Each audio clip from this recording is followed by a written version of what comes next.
nawa yana mulkin jiha lokacin aka kan ba haifen ba amma dai inga ina ga 8 ne ko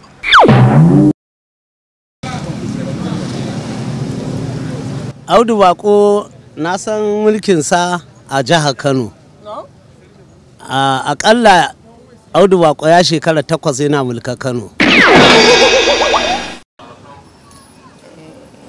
Fadan Gwaggo a Kofa nan gaskiya dai a wuce nan. Fadan Gwaggo a Kofa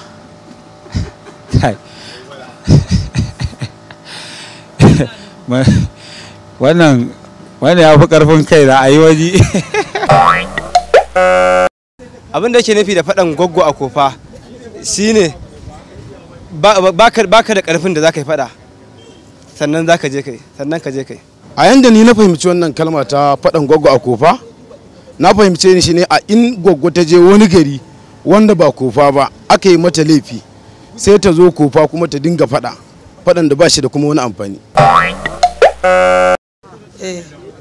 Fadin ba inda ake fadan daban sai ya zo wani wajen yake